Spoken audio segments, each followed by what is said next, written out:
Assalamualaikum warahmatullahi wabarakatuh. Bismillahirrahmanirrahim. Kita lanjutkan kajian kita.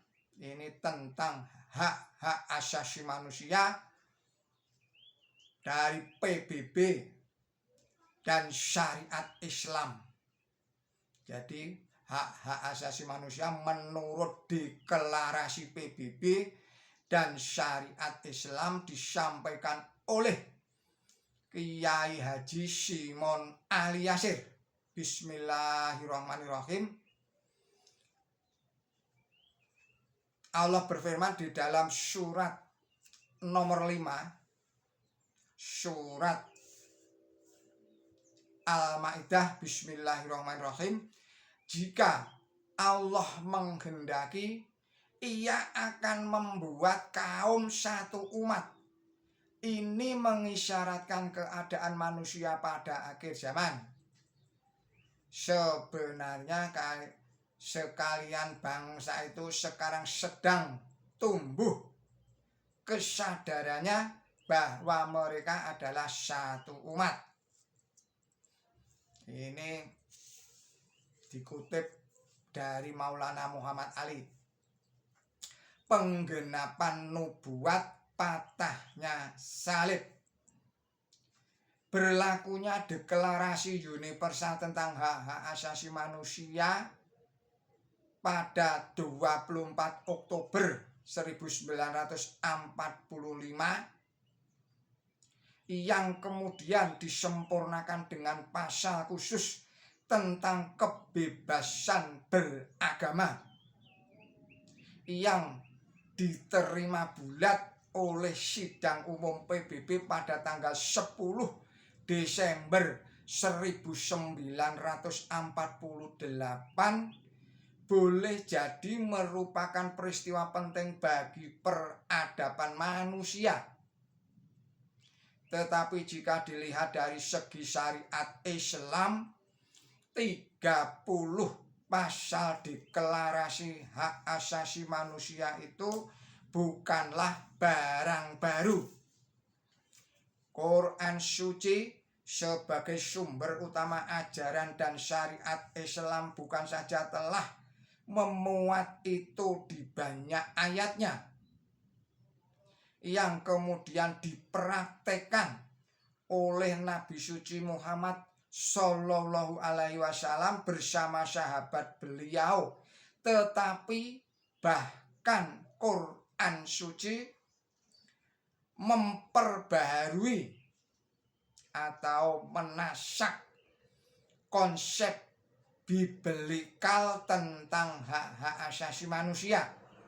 Dengan demikian diterimanya deklarasi hak-hak asasi manusia juga sebagai reaksi terhadap konsep Kristiani tentang hak-hak asasi yang diskriminatif itu, dan sekaligus sebagai penggenapan nubuat dari Quran suci seperti yang telah diungkap oleh Maulana Muhammad Ali ketika menafsirkan surat Al-Maidah ayat 48 yang dipertegas lagi melalui nubuat Nabi suci Muhammad Shallallahu Alaihi Wasallam tentang patahnya salib atau biasa disebut Qorus Sholib, asas non diskriminasi.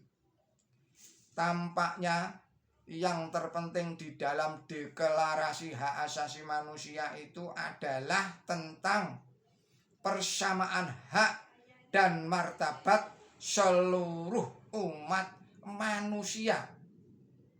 Jika demikian halnya, maka di dalam Islam sejak wahyu yang pertama hingga wahyu yang terakhir yang diterima oleh Rasulullah Muhammad Shallallahu Alaihi Wasallam telah menyatakan hal yang serupa dengan itu. Demikian juga akan terlihat di dalam sistem matika penyusunan teks wahyu itu. Saya ulangi lagi, Demikian juga akan terlihat di dalam sistematika penyusunan teks wahyu itu, atau biasa disebut sebagai mushaf Al-Quran, yang mengawali dengan pernyataan bahwa Allah adalah Rabbul Alamin, Tuhan sarwa sekalian alam, yang berarti menghapus segala bentuk diskriminasi, dan juga mengakhiri dengan pernyataan bahwa Allah itu Rabbin Nas, Tuhannya manusia. Surat Anas ayat 1. Tanpa pandang bulu. Dengan demikian bahwa Islam itu unggul dan tidak bisa diungguli, tampak jelas ketika kita meninjau masalah ini, baik secara kasuistik, lebih-lebih secara menyeluruh. Secara kasuistik saja, misalnya tentang asas non-diskriminasi atas dasar ras, warna kulit, pandangan politik, jenis kelamin, bahasa maupun agama, bahkan status sosial dan lain-lain. Menurut ajaran Quran suci, tidak seorang pun boleh ditetapkan sebagai warga kelas 2. Dalam hal ini Islam menegaskan bahwa manusia diciptakan dari bahan baku yang sama, yakni tanah liat atau dari sari tanah, dengan motif penciptaan yang sama, yakni karena kasih sayang Allah Ta'ala. Mereka merupakan satu keluarga atau satu umat yang hidup di bumi yang sama, di bawah satu atap langit yang sama pula. Memang Quran suci menyatakan bahwa manusia diciptakan berbangsa-bangsa dan bersuku-suku, tetapi lain tidak, atau tidak lain kecuali untuk saling mengenal dan saling tolong-menolong. Dengan begitu maka pembagian atas suku-suku dan bangsa-bangsa ini sebagai rahmat Allah Ta'ala, bukan laknat seperti yang diajarkan oleh Bible atau Alkitab dalam Kejadian 11 ayatnya 5 sampai dengan 9. Penerapan asas ini tampak di dalam contoh bahwa dalam menentukan jabatan imam atau pemuka rohani dari suatu jamaah bukan dipilih karena pertimbangan keluarga atau apapun, kecuali karena kedalaman ilmunya tentang Quran suci. Orang yang paling mengerti kepada kitab Allah Ta'ala harus bertindak sebagai imamnya kaum.